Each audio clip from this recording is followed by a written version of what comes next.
प्रिय विद्यार्थियों, आज हमें विद्यालय द्वारा संचालित ऑनलाइन कक्षाओं में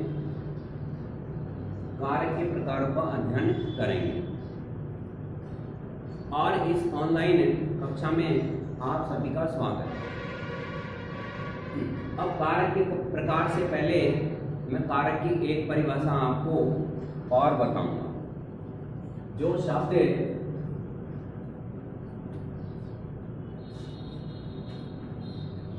कारक की परिभाषा,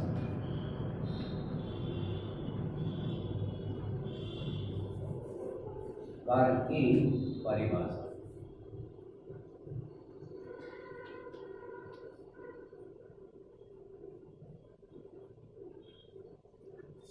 जो शब्द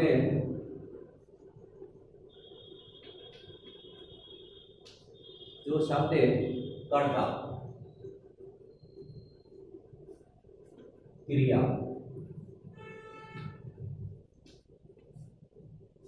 और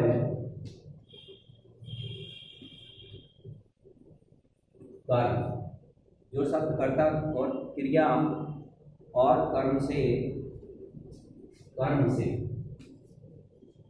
संबंध जोड़ते हैं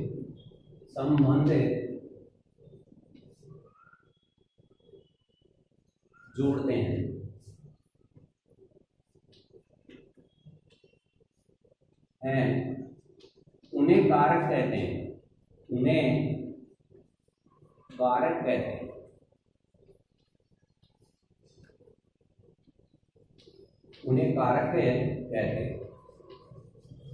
अब प्रिय विद्यार्थियों, ध्यान दीजिए।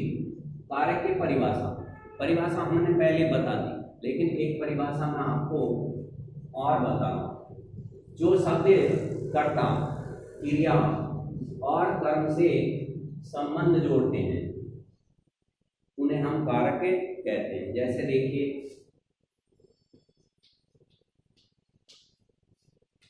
राम ने रावण को मारा।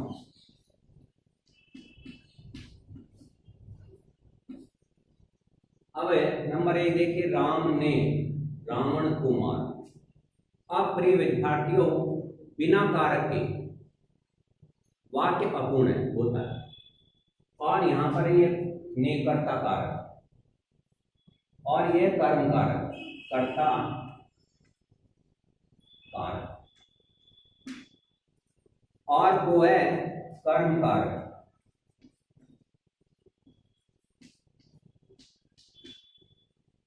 अब बिना कारक के वाक्य अपूर्ण होता है और उसका कोई भी भावार्थ अर्थ नहीं लिया जा सकता और नहीं बिना कारक के वाक्य रचना होती है। अब जैसे राम ने रावण को मारा, तो ने कर्ता कारक है और वो कर्म कारक है। यदि हम इसको कुछ समय के लिए हटा देते हैं तो राम रावण मारा। अब इसका कोई हम अर्थ भावार्थ ही ठीक प्रकार से नहीं ले पाएंगे। इसलिए प्रिय विद्यार्थियों, कारक के बिना जो वाक्य रचना है अपूर्ण होती है।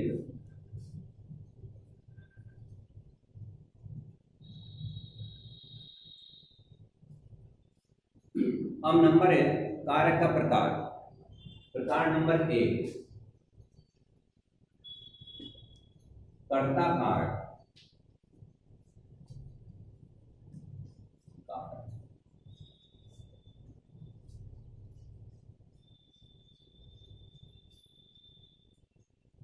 अब इसकी सीधी परिभाषा भी ले सकते हैं कि क्रिया करने वाला कर्ता कारक कहलाता है। अब देखिए,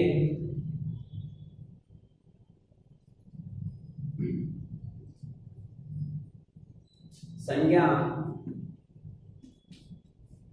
या सर्वनाम है, संज्ञा या सर्वनाम है के जिस रूप से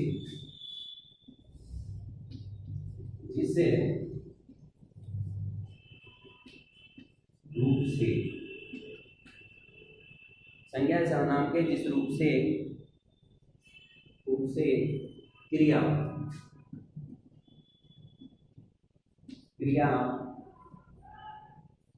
करने का बोध होता है,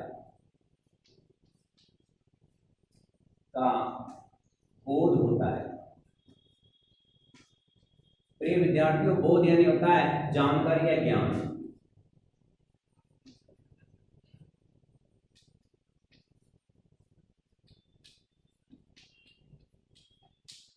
बोध होता है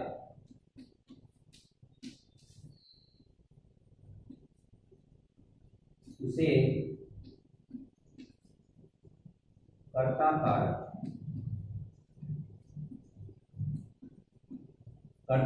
कहते हैं।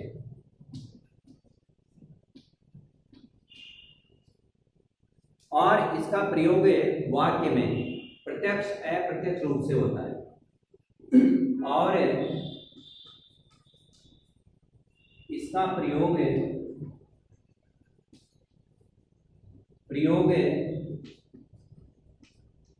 वाक्य में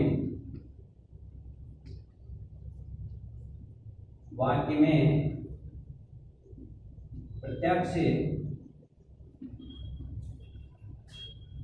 और परोक्ष रूप से होता है। परोक्ष, इसको अप्रत्यक्ष भी बोल सकते हैं।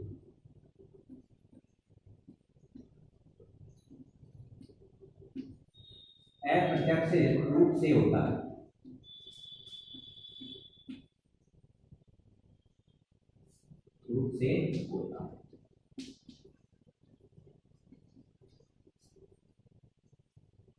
अब नंबर 1 देखिए प्रिय विद्यार्थियों, कर्ता कारक संज्ञा या सर्वनाम के जिस रूप से क्रिया करने का बोध होता है उसे कर्ता कारक कहते हैं। और इसका प्रयोग वाक्य में प्रत्यक्ष और अप्रत्यक्ष रूप से लेते हैं। और कर्ता कारक की हम दूसरी परिभाषा भी ले सकते हैं कि क्रिया करने वाले को कर्ता कारक कहते हैं। अब इसके हमें उदाहरण लेंगे।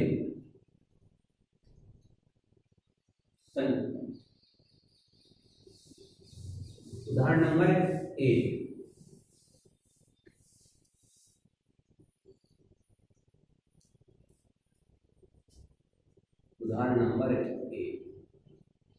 हिरण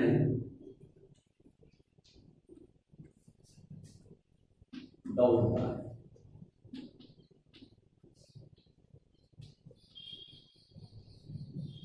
हिरण दौड़ता है। अब प्रिय विद्यार्थियों, इसके अंदर आपको कारक चिन्ह नहीं लगा हुआ है, लेकिन कर्ता कारक हिरण है, क्योंकि दौड़ने का काम कौन कर रहा है? दौड़ने का काम कर रहा है हिरण, इसलिए ये कर्ता कारक है। कर्ता कारक और दौड़ना क्रिया। अब उदाहरण नंबर 2 देखिए।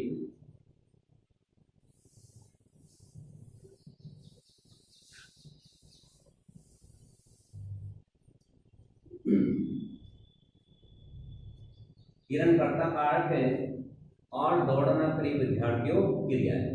यदि हम प्रश्न करें कि कौन दौड़ता है, तो उत्तर आ रहा है हिरण, इसलिए कार्य को करने वाला हिरण है, दौड़ने का काम, तो ये हिरण कर्ता कारक है।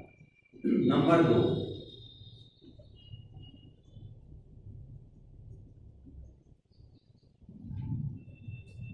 राम ने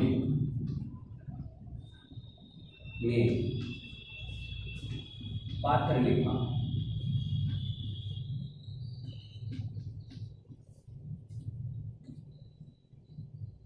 राम ने पत्र लिखा। अब इसको उदाहरण से समझिए। इस वाक्य में लिखा क्रिया है।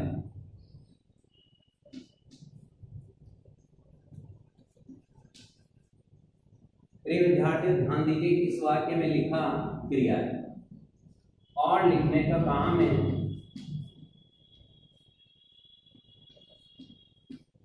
लिखने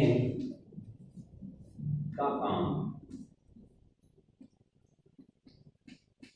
और लिखने का काम है राम ने किया।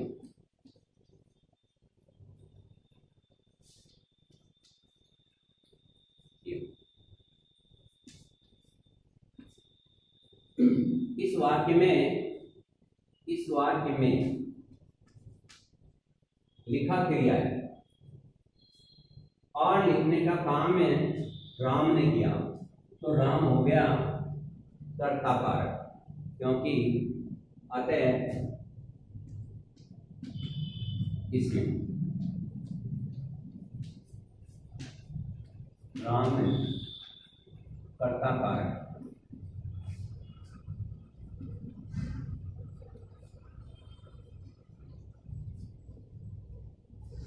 और क्रिया करने का काम भी किसने किया है? राम ने, इसलिए इसके अंदर राम हो गया कर्ता कारक और कारक चिन्ह ने लगा हुआ है, राम है कर्ता कारक।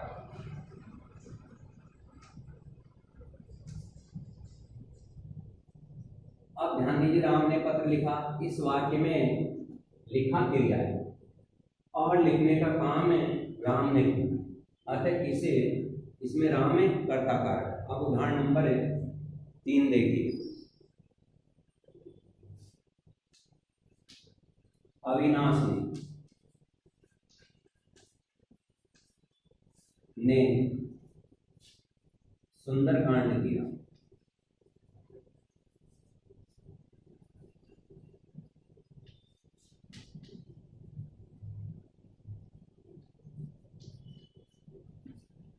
अब ध्यान दीजिए प्रिय विद्यार्थियों, नंबर 3, अविनाश ने सुंदरकांड किया।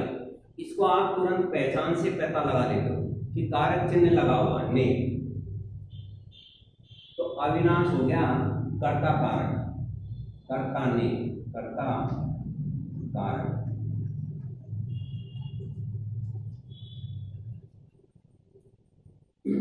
अब प्रिय विद्यार्थियों हम लेंगे उदाहरण नंबर 4।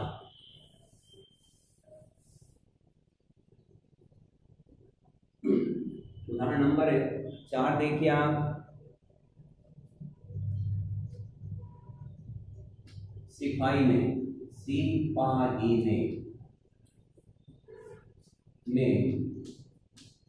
चोर को पकड़ा।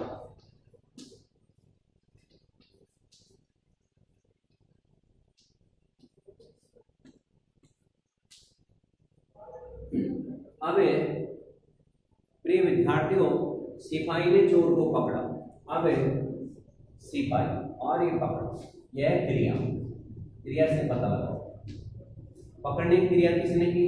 सिपाही ने, तो ये हो गया सिपाही हो गया कर्ता का।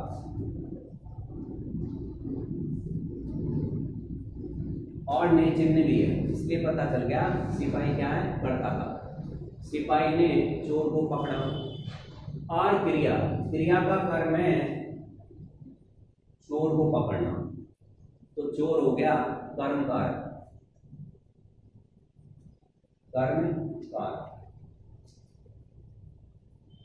क्रिया। प्रिय विद्यार्थियों क्रिया के लक्ष्य को हम कर्म कहते हैं, तो क्रिया के लक्ष्य है चोर को पकड़ना, तो ये चोर हो गया कर्म कारक। तो प्रिय विद्यार्थियों कारकों की सीधी पहचान है, कर्ता ने कर्म को करण से, संप्रदान के लिए अपादान से अलग होने के अर्थ में, और संबंध कार्य की। इन पहचान से भी हमें कारक का पता लगा लेते हैं कि वाक्य में कौन सा कारक है। अब उदाहरण नंबर 5।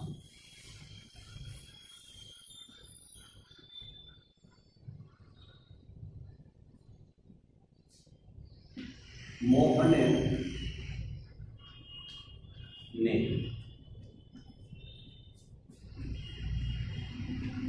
शिव चालीसा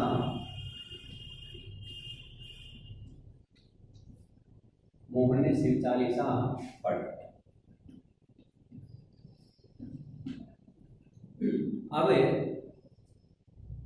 पढ़ी ये क्रिया है, और क्रिया को करने का कार्य किसने किया? मोहन ने। तो मोहन हो गया कर्ता कारक।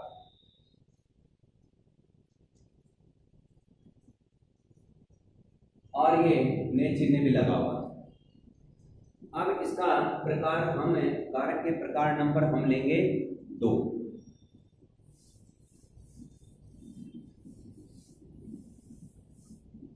कारक का प्रकार नंबर 2।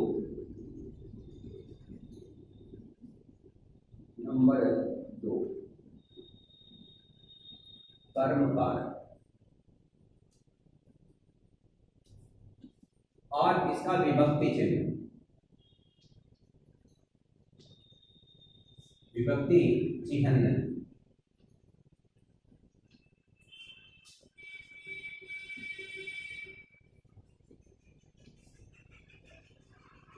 तो है।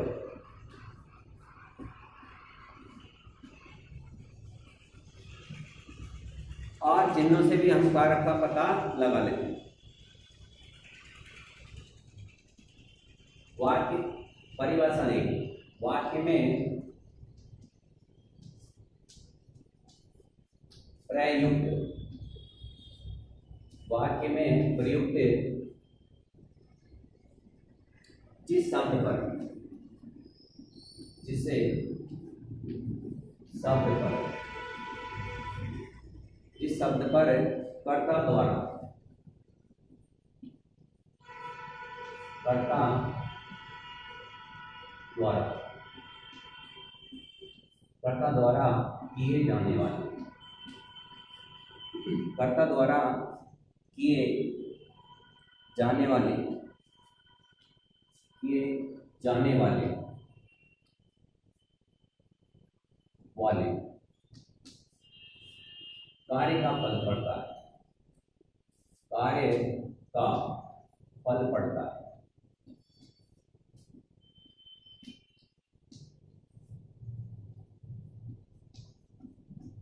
कार्य का फल पड़ता है उसे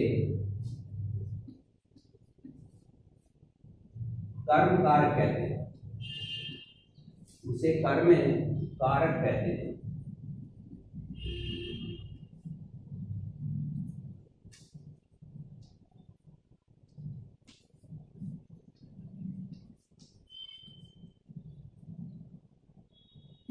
अब कर्म कारक की परिभाषा देखिए या पहचान। वाक्य में प्रयुक्त जिस शब्द पर, जिस शब्द पर कर्ता द्वारा किए जाने वाले कार्य का फल पड़ता है उसे हम कर्म कारक कहते हैं।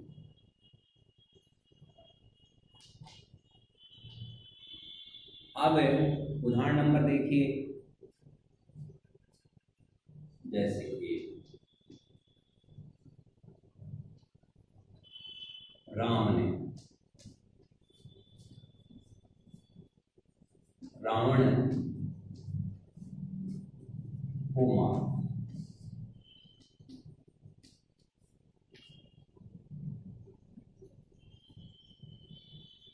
अब परिभाषा के अनुसार देखिए, वाक्य में प्रयुक्त जिस शब्द पर कर्ता द्वारा किए गए कार्य का फल। अब राम ने कार्य किया है, कौन सा कार्य किया है? मारने का। तो ये तो हो गई क्रिया। और इस क्रिया का फल पड़ रहा है, किसे मारा? मारने का काम किसे किया गया? रावण को। तो रावण हो गया कर्म कारक। और इसका विभक्ति चिन्ह भी लगा हुआ। वाक्य में प्रयुक्त जिस शब्द पर कर्ता द्वारा किए जाने वाले कार्य का फल पड़ता है उसे कर्म कारक कहते हैं। अब राम ने कार्य किया मारने का, और किसे मारा? रावण को। तो ये क्या हो गया प्रिय विद्यार्थियों? कर्म हो गया, कर्म कारक। अब उदाहरण नंबर 2 देखिए, माँ बच्चे को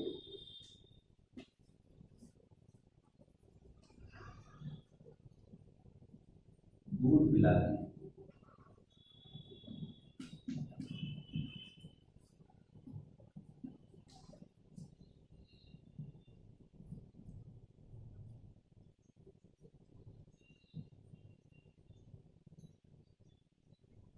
अब देखिए 2 नंबर, माँ बच्चे को दूध पिलाती है। माँ तो क्या है करता, और क्रिया क्या है, पिलाती।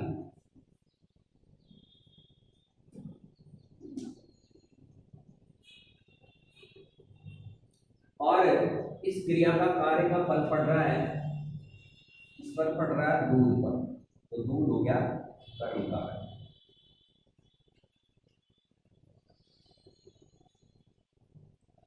अब उदाहरण नंबर देखिए, नंबर 3।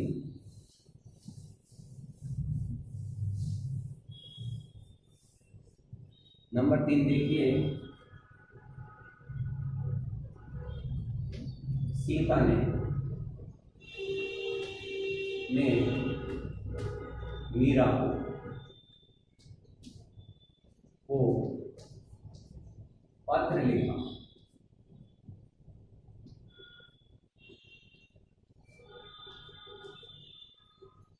सीता ने मीरा को पत्र लिखा। अब सीता तो हो गया प्रिय विद्यार्थियों कर्ता कारक, और लिखा या लिखना हो गया क्रिया, और क्रिया का फल जिस पर पड़ता है उसको हम कर्म कारक कहते हैं। लिखने का फल पड़ रहा है पत्र पर, तो पत्र हो गया कर्म कारक। अब उदाहरण 4।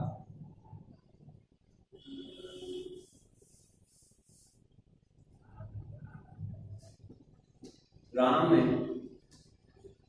बाजार गया।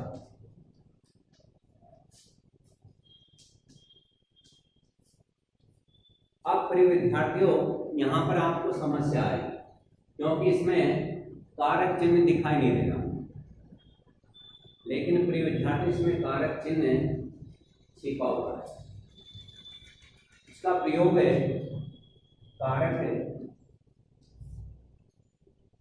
का प्रयोग परोक्ष या अप्रत्यक्ष रूप से हुआ है।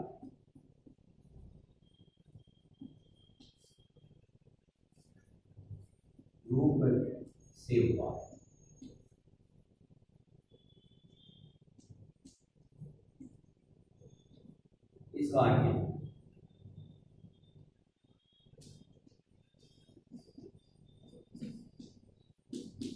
इस वाक्य में कारक का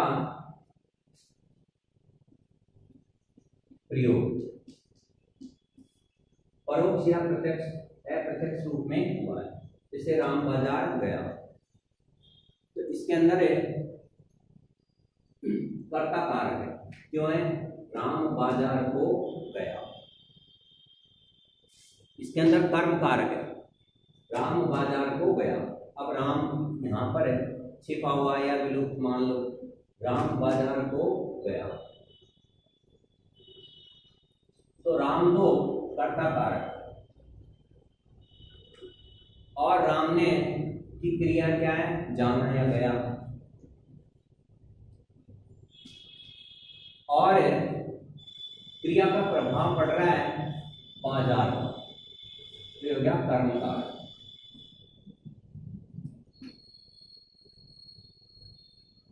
राम बाजार गया, तो राम बाजार को गया, तो इसमें विभक्ति चिन्ह है, उसका प्रयोग है अप्रत्यक्ष रूप से हुआ है। अब जैसे ध्यान दीजिए, मोहन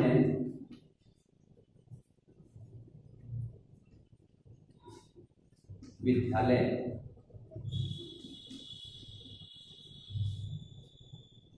जाता है। अब इसमें भी कारक चिन्ह नहीं है, लेकिन मोहन विद्यालय को जाता है, तो क्रिया तो ये वाली है। और क्रिया का फल पड़ रहा है, इसका फल पड़ रहा है विद्यालय, ये हो गया कर्म है।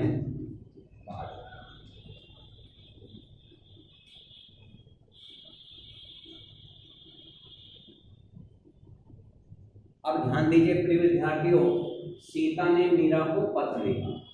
अब सीता तो है कर्ता कारक और इसने कौन सा कार्य किया है, क्रिया लिखने का, और इस क्रिया का फल किस पर पड़ रहा है, पत्र पर, तो पत्र हो गया कर्म कारक। अब राम बाजार को जाता है, राम बाजार गया। अब इसमें कारक नहीं है, उसका प्रयोग अप्रत्यक्ष रूप से हुआ है, राम बाजार को जाता, वो गया, तो बाजार हो गया उसका कर्म। मोहन विद्यालय जाता है, तो विद्यालय हो गया कर्म हो गया।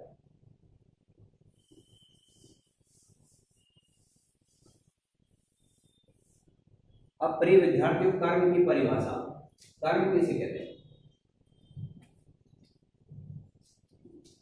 क्रिया के लक्ष्य को, क्रिया के लक्ष्य को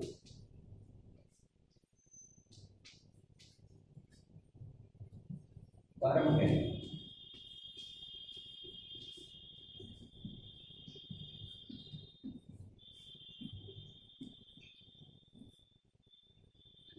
कर्म की परिभाषा, क्रिया के लक्ष्य को कर्म कहते हैं। जैसे ध्यान दीजिए,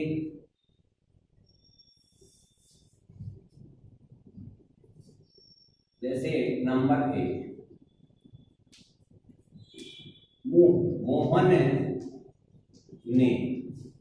मोहन ने केला खाया।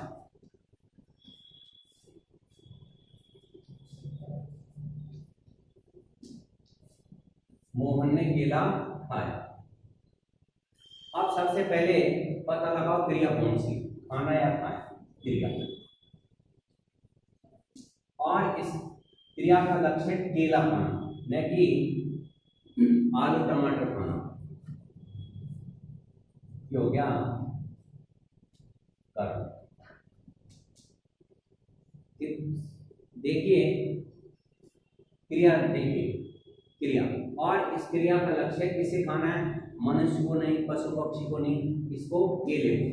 तो क्रिया का जो लक्ष्य है वही कर्म कहलाता है। अब कर्म की परिभाषा दूसरी, कर्म की परिभाषा,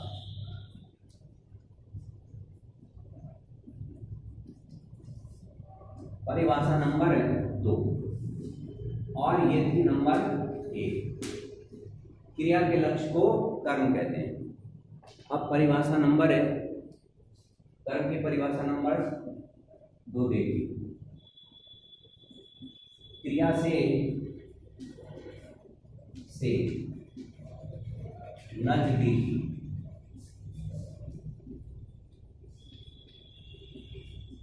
नजदीकी संबंध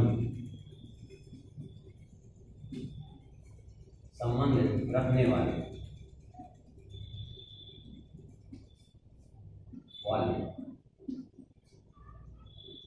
क्रिया से नजदीकी संबंध रखने वाले शब्द को कर्म कहते हैं।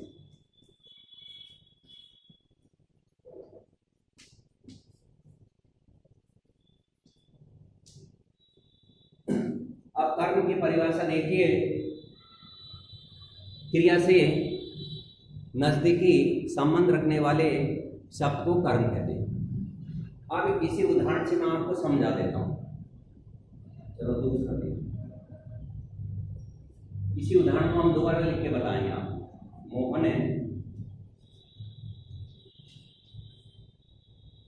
ने केला खाया।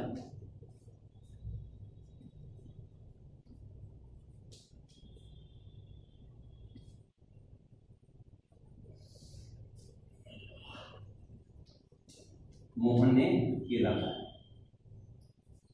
अब प्रिय विद्यार्थियों, क्रिया ये वाली और क्रिया से नजदीकी संबंध रखने वाले शब्द को हम कर्म कहते हैं। क्रिया का संबंध मोहन से भी है, और क्रिया का संबंध नजदीकी संबंध किससे? केले से। तो केला हो गया कर्म कारक। परिभाषा हमने बताई थी कर्म की परिभाषा, क्रिया से नजदीकी संबंध रखने वाले शब्द को कर्म कहते हैं। अब क्रिया का संबंध मोहन से भी है और क्रिया का संबंध केले से भी, लेकिन क्रिया का नजदीकी संबंध प्रिय विद्यार्थियों इससे केले से। और इसको दूसरी परिभाषा से भी देख लेते हैं। क्रिया के लक्ष्य को कर्म कहते हैं। क्रिया ये वाली है खाया, और इस क्रिया का लक्ष्य पशु पक्षी किसी मनुष्य को खाना नहीं, केला खाना है। इसका लक्ष्य केले को खाना।